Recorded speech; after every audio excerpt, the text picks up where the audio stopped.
আসসালামু আলাইকুম।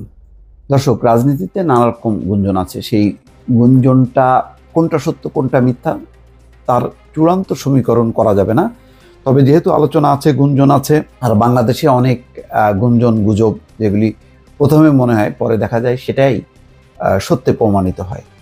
যেমন আহ, বাংলাদেশের রাজনীতি আগামী কিভাবে চলবে, ভারতের অবস্থানটা কি, ভারতকে উপেক্ষা করে কি বাংলাদেশ চলতে পারবে? অনেকে মনে করেন না, পারবে না। তাহলে উপায়টা কি? ভারত কি চুপচাপ বসে থাকবে শেখ হাসিনার জন্য? শেখ হাসিনার কি কোনো রাজনৈতিক ভবিষ্যৎ আছে? অনেকে মনে করেন যে না, শেখ হাসিনার কোনো রাজনৈতিক ভবিষ্যৎ আপাতত নেই, আওয়ামী লীগের নেই। কেননা জনগণের মধ্যে প্রবল হাসিনা বিরোধী একটি মনোভাব আছে। আর সেটি কবে শেষ হবে, মানে কবে আবার ইতিবাচক ধারায় আসবে, তার জন্য ভারত বসে থাকবে না। সেই কারণে ভারত বিএনপির মধ্যে বিকল্প খুঁজছে যে আওয়ামী লীগকে দিয়ে তার যে পারপাস, আওয়ামী লীগের উপর তার যে নির্ভরশীলতা, তার যে পলিসিগুলো আওয়ামী লীগ ইমপ্লিমেন্ট করত, সেগুলো যদি বিএনপির দিয়ে সম্ভব হয় তাহলে আর দরকার কি? যেহেতু জনগণের মধ্যে একেবারেই কোনো গ্রহণযোগ্যতা নেই আওয়ামী লীগ এবং শেখ হাসিনা, আর শেখ হাসিনা এখন যে অবস্থায় পড়েছে গণঅভ্যুত্থানের মধ্য দিয়ে, তাকে পুনর্বাসিত করা ভারতের জন্য খুবই কঠিন।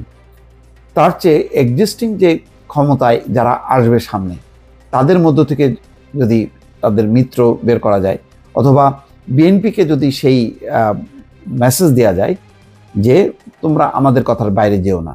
আর বিএনপিও যদি মনে করে যে ভারত যেহেতু একটা বড় শক্তি, তাকে খেপানো ঠিক হবে না, তাকে খেপিয়ে ক্ষমতায় টিকে থাকা যাবে না, এই মনোভাবটা থাকতে পারে, তাহলে একটা মিত্রতা আসতে পারে। এবং এখন বলা হচ্ছে যে অমিত শাহর সঙ্গে নাকি আমির খসরু মাহমুদ চৌধুরী সহ বিএনপির একটি দল কথা বলেছে, ফিজিক্যালি অথবা ফোনে, যেভাবেই হোক না কেন একটা তাদের মধ্যে সংযোগ হচ্ছে।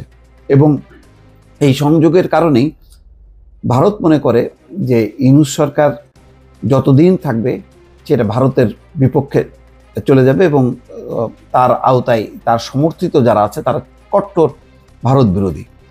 সুতরাং সুতরাং যত দ্রুত নির্বাচন হবে, বিএনপি ক্ষমতায় আসবে, সেটা তাদের জন্য ইতিবাচক হবে।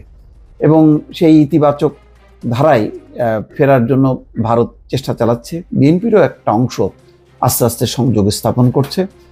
এবং অনেকে বলছেন যে বিএনপি সংস্কার বাদ দিয়ে কেন দ্রুত নির্বাচন চাচ্ছে।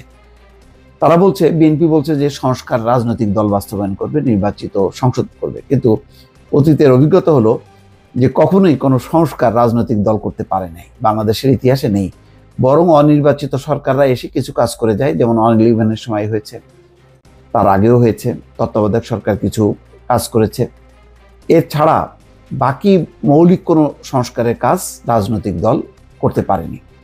বিএনপি যদিও বলছে তারা ৩১ দফা দিয়েছে এবং তাদের এই সংস্কারটা যথেষ্ট পরিমাণ গ্রহণযোগ্যতা পাবে, যেখানে প্রধানমন্ত্রীর পদে একবারের বেশি দুবার আসতে পারবে না, এরকম কথা বলা আছে। তো সেই কারণেই একটা আলোচনা আছে যে যত দ্রুত বিএনপি ক্ষমতায় আসবে এটা ভারতের জন্য লাভজনক হবে। এই বিবেচনায়ও কিন্তু একটা গুঞ্জন আছে যে ভারত হয়তো বিকল্প দেখছে, যেহেতু আপাতত মানে লম্বা সময়ের জন্য অন্তত ৫-১০ বছর আওয়ামী লীগ এবং শেখ হাসিনার কোনো ভবিষ্যৎ নেই। আর শেখ হাসিনারও বয়স বিবেচনা করছে তারা। সেই বিবেচনায় আগামী ৫ বছর ১০ বছর শেখ হাসিনার সেই সক্ষমতা থাকবে কিনা সেটা তারা চিন্তা করছে।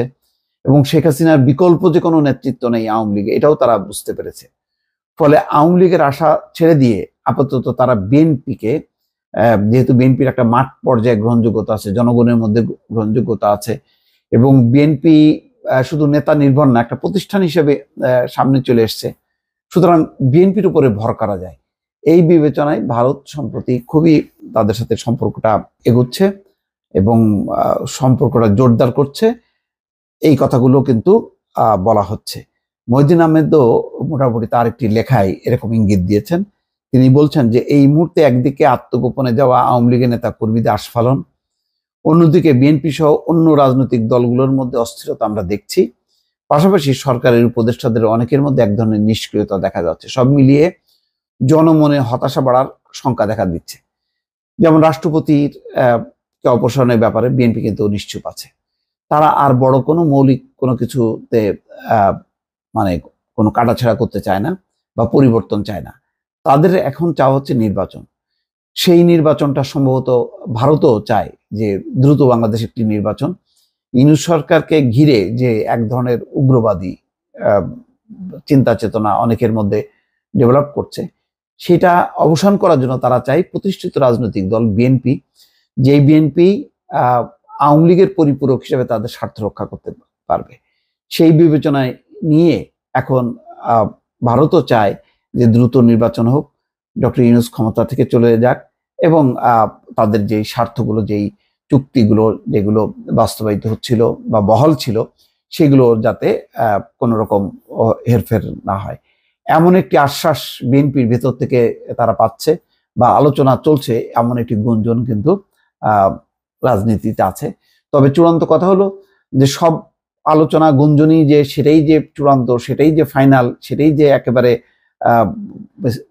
এস্টাবলিশ হয়ে গেছে বিষয়টা তা না। কিন্তু যেই আলোচনাটা জনগণের মধ্যে আছে বা গুঞ্জরিত হচ্ছে, সেটাই দর্শক আপনাদের সামনে নিয়ে আসলাম। দর্শক ভালো থাকবেন, আল্লাহ হাফেজ।